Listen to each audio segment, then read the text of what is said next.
ಮಹಾಭಾರತ ಕಾಲದಲ್ಲಿ ಇಂದ್ರಪುತ್ರ ಹಾಗೂ ಸೂರ್ಯಪುತ್ರನ ನಡುವೆ ಅಂದರೆ ಕರ್ಣಾರ್ಜುನರ ನಡುವೆ ಯುದ್ಧ ಸಂಭವಿಸಿ ಸೂರ್ಯಪುತ್ರನ ಅಂತ್ಯವಾಯಿತು. ಹಾಗೆ ರಾಮಾಯಣದಲ್ಲಿ ಕೂಡ ಇಂದ್ರಪುತ್ರ ಮತ್ತು ಸೂರ್ಯಪುತ್ರನ ನಡುವೆ ಯುದ್ಧ ಸಂಭವಿಸಿ ಕೊನೆಗೆ ಇಂದ್ರಪುತ್ರ ಅಂದರೆ ವಾಲಿಯ ಅಂತ್ಯವಾಯಿತು. ಅಣ್ಣ ತಮ್ಮರು ಬದುಕಿದರೆ ವಾಲಿ ಸುಗ್ರೀವರಂತೆ ಬದುಕಬೇಕು ಅನ್ನುವಷ್ಟರ ಮಟ್ಟಿಗೆ ಅನ್ಯೋನ್ಯವಾಗಿದ್ದಂತಹ ವಾಲಿ ಸುಗ್ರೀವರ ನಡುವೆ ಕರ್ಣಾರ್ಜುನರಂತಹ ದ್ವೇಷ ಉಂಟಾಗಿದ್ದು ಯಾವಾಗ? ಒಂದೇ ಒಂದು ತಪ್ಪು ತಿಳುವಳಿಕೆ ಒಂದು ಅತ್ಯದ್ಭುತ ಸಂಬಂಧವನ್ನು ಹಾಳು ಮಾಡಿದ್ದೇಗೆ ಹೇಳ್ತೀನಿ ವಿಡಿಯೋ ಕೊನೆವರೆಗೂ. ಒಂದು ದಿನ ರಾತ್ರಿ ಕಿಷ್ಕಿಂಧೆಯ ಮೇಲೆ ಮಾಯಾವಿ ಎಂಬ ರಾಕ್ಷಸ ಒಂದು ಹಳೆಯ ದ್ವೇಷಕ್ಕಾಗಿ ದಾಳಿ ಮಾಡ್ತಾನೆ. ಅವನನ್ನು ನಿಗ್ರಹಿಸಲು ವಾಲಿ ಮತ್ತು ಸುಗ್ರೀವರು ಜೊತೆಯಾಗಿ ಯುದ್ಧಕ್ಕಾಗಿ ಹೋಗುತ್ತಾರೆ. ವಾಲಿಯ ಹೊಡೆತಕ್ಕೆ ಸಿಕ್ಕ ಮಾಯಾವಿ ಓಡಲಾರಂಭಿಸಿದಾಗ ವಾಲಿಗಿಂತಲೂ ವೇಗದಲ್ಲಿ ಸ್ವಲ್ಪ ಮುಂದಿದ್ದ ಸುಗ್ರೀವ ಅವನನ್ನು ವಾಲಿಗಿಂತಲೂ ವೇಗವಾಗಿ ಅಟ್ಟಿಸಿಕೊಂಡು ಹೋಗುತ್ತಾನೆ. ಮಾಯಾವಿ ಒಂದು ಗುಹೆಯ ಒಳಗೆ ತಲುಪಿದಾಗ ಸುಗ್ರೀವ ಕೂಡ ತಾನು ಗುಹೆಯ ಒಳಗೆ ತಲುಪಿ ಅವನನ್ನು ಎಳೆದುಕೊಂಡು ಬಂದು ವಾಲಿಗೆ ಒಪ್ಪಿಸಿ ಅವನನ್ನು ಕೊಲ್ಲಿಸುತ್ತೇನೆ ಎಂದು ಮುಂದಾದಾಗ ತಮ್ಮ ಸುಗ್ರೀವ ನಿಲ್ಲು, ನೀನು ಗುಹೆಯ ಒಳಗೆ ಪ್ರವೇಶಿಸಬೇಡ.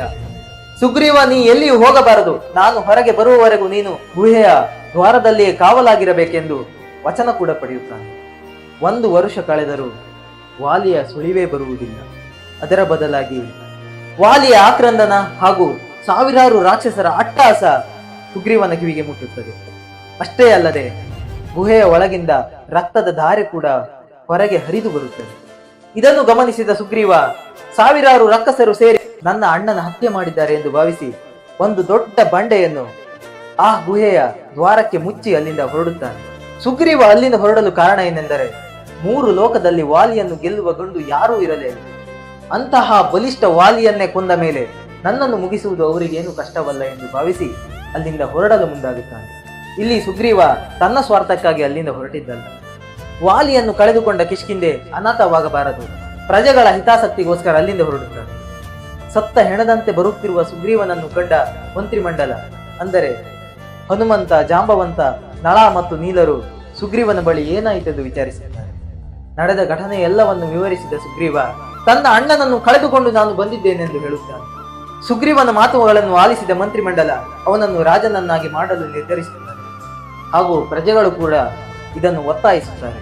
ಹಾಗೆ ವಾಲಿಯ ಮಗನಾದ ಅಂಗದನನ್ನು ಯುವರಾಜನನ್ನಾಗಿ ಮಾಡುತ್ತಾರೆ. ಇಷ್ಟೇ ಅಲ್ಲದೆ ವಾಲಿಯ ಹೆಂಡತಿಯಾದ ತಾರೆ ಕೂಡ ಸ್ವ ಇಚ್ಛೆಯಿಂದ ಸುಗ್ರೀವನ ಬಲಭಾಗದಲ್ಲಿ ಬಂದು ಕುಳಿತುಕೊಳ್ಳುತ್ತಾಳೆ. ಕಾಲ ಕಳೆದಂತೆ ರಕ್ತಸಿಕ್ತನಾಗಿ ವಾಲಿ ರಾಜ್ಯಸಭೆಗೆ ಮರಳಿ ಬಂದಾಗ ಅಲ್ಲಿದ್ದ ಎಲ್ಲರಿಗೂ ಆಶ್ಚರ್ಯಚಕಿತವಾಗುತ್ತದೆ. ಸುಗ್ರೀವನ ಬಗೆಗೆ ವಾಲಿಗೆ ತಪ್ಪು ತಿಳುವಳಿಕೆ ಬಂದಿದ್ಯಾಕೆ ಎಲ್ಲವನ್ನು ಹೇಳ್ತೀನಿ ಮುಂದಿನ ಸಂಚಿಕೆ.